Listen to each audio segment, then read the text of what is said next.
So, hello everyone.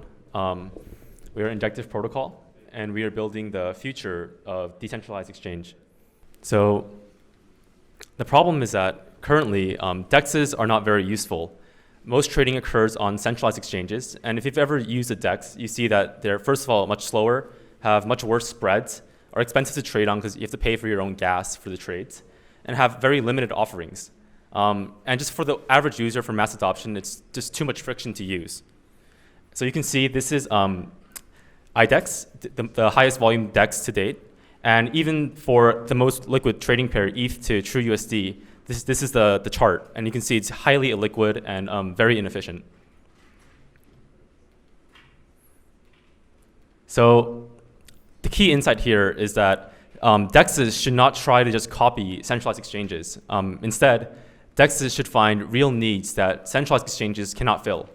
And we've seen this work in 2017 with EtherDelta, which was the very first DEX that really gained mass adoption.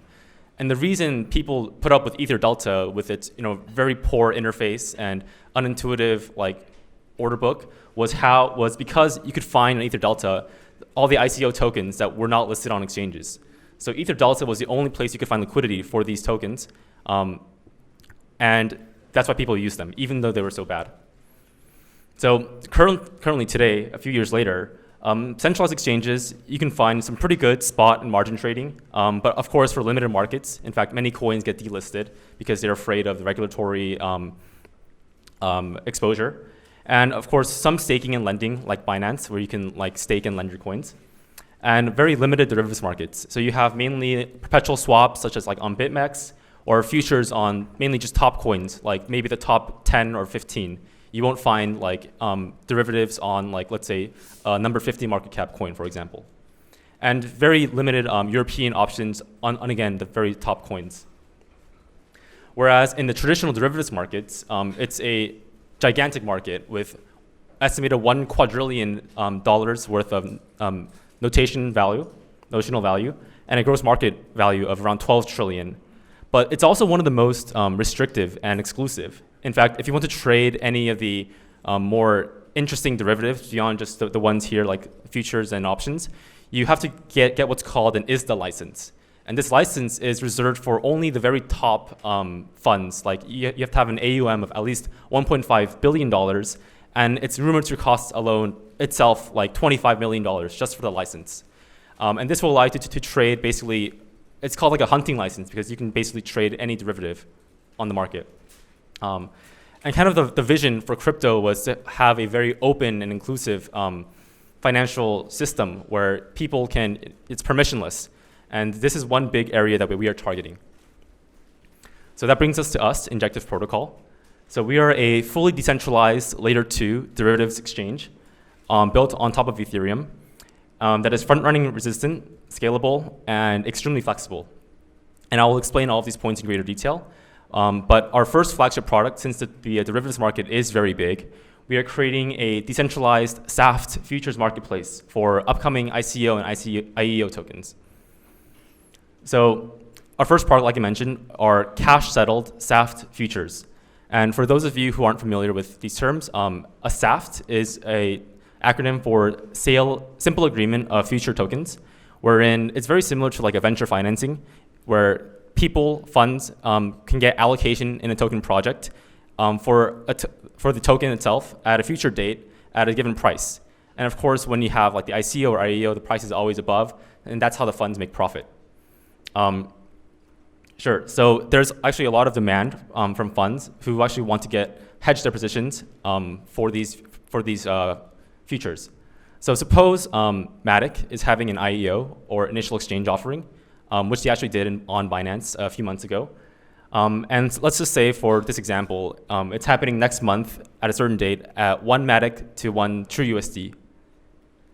So, and let's say Alice is a fund that holds a Matic SAFT and wants to hedge her position by shorting Matic in case the IEO price drops. And even though the price has skyrocketed for the past ones, eventually we've seen them come down. And to hedge against that exposure, because these funds do have lockups, this is something very valuable for them. So since the IEO price is known, Alice can enter into a short position by over-collateralizing to create a future Matic token. So she does that. Let's say she wants just one future Matic token. She can post 2 TrueUSD into the future smart contract. So we worked with UMA to create this contract, and it follows their architecture very, very similarly. So I'll skip over some details. So it goes into the issuer margin, which then mints one future Matic, which is an ERC20 token contract. Then traders can decide to buy the future Matic before the IEO even happens. They can gain exposure to the IEO by just buying one TrueUSD, by sending one TrueUSD. And this is really important because for the past few IEOs, the supply has been very artificially restricted because, of course, people like the exchanges want the price to go up. And one way to do that is by artificially restricting supply. So there have been many people who, and they have a lottery system now, where you don't know whether you can get exposure to it or not. So you have a lot of traders seeking to get exposure to the underlying, but cannot. So we see it's a very proven demand for this kind of product. But anyways, they can then buy one future Matic token. Then on IEO date, the Oracle begins supplying price feed data to the smart contract for the actual Matic underlying price. There are 2 scenarios here. In the case that Matic goes up, Alice will be liquidated once her collateral ratio goes under 1.5x. But she can avoid this, of course, by posting more collateral. If she doesn't, and the liquidation price hits, then she will be liquidated, and she'll pay a 10% penalty fee. The other situation is that Matic goes down, and which means that on contract expiration, Alice will have made a profit, and then the traders, the takers, will have just lost money, of course. So that was our futures product explanation, and now we'll talk more about the protocol itself. So like I said, we are a layer 2 scaling solution that has a lot of other security properties. One is that we post a decentralized order book where trades are matched and executed by a sidechain relay network. And the key difference here is that the trades are both matched and executed. And execution is done on Ethereum, which means that users, so the trades are executed on behalf of the users, so the users pay no gas for their trades. It's also front-running proof, which I'll describe how we do in a few slides. And it's also integrated with Cosmos IBC to allow for interchain trades. So front-running. For those of you who don't know what front-running is, it's a very, well, at least in the real world, it's a very illegal practice. Where suppose you go to your broker and say, I want to buy 1 million shares of Apple.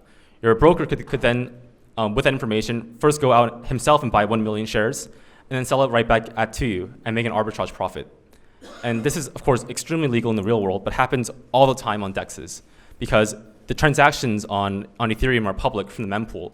So you can see the transaction, and then post the same trade with a higher gas fee, causing miners to prioritize your trade over theirs.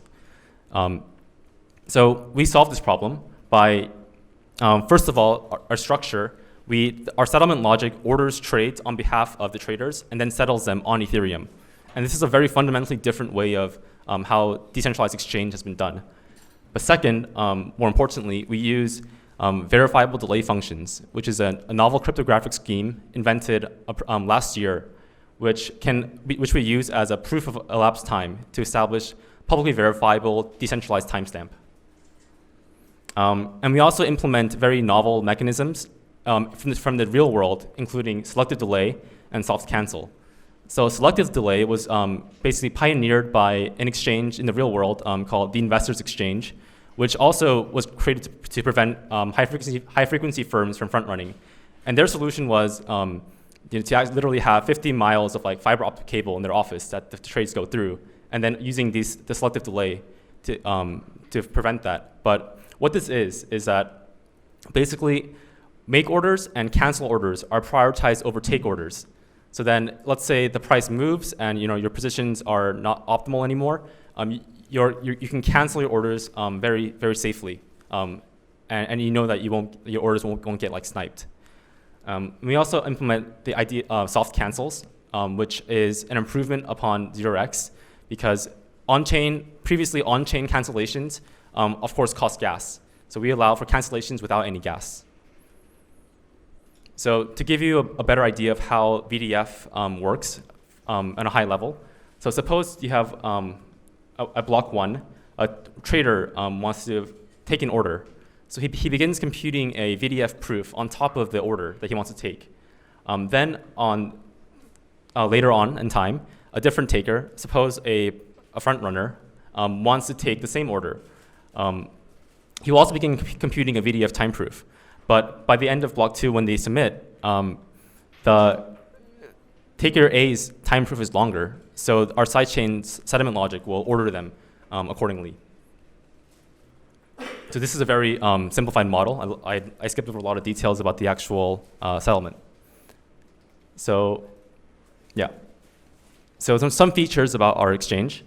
We are fully decentralized, which means we have no centralized components whatsoever, including, so we have like client software for a P2P communication for the actual orders and the actual interface. And the protocol itself is community governed and using the token. We also allow for very advanced trading because we are, in a way, regulation resistant, because we are so decentralized, meaning that if all of us died tomorrow in the company, after the exchange was launched, the protocol would still live on. People could still use it as intended. So this gives us a true flexibility in product offering because, as you guys might or might not know, the derivatives and futures markets are one of the most regulated markets in finance. In fact, LedgerX right now, trying to get approval with the CFTC, has been going through basically a shitstorm in order to just get approval on Bitcoin futures. And we also, of course, offer margin trading and derivative products that aren't found on DEXs. We natively support leverage, which I didn't have time to talk about much in this presentation, and also have a simple interface for traders for the mass adoption retail traders to use. A bit about our token economics. It's used for proof of stake security on our sidechain, and a sidechain actually receives exchange fee from the orders that they generate. Also, the exchange fee proceeds are sold in periodic batch auctions for INJ, which is our native token, which is then burned. So this is a very high level of our overall token economics. So timeline, next quarter, or this quarter, we will launch our testnet, and then we will have our token offering around Q2 of next year, and which soon after we will have our mainnet. So this is our team. We're a very small team, very close-knit. I studied CS at Stanford and worked at Amazon Open Zeppelin, and our members here are very talented. And yeah, we're also hiring. So if you are a good developer, front-end, back-end, Solidity blockchain, please reach out to us.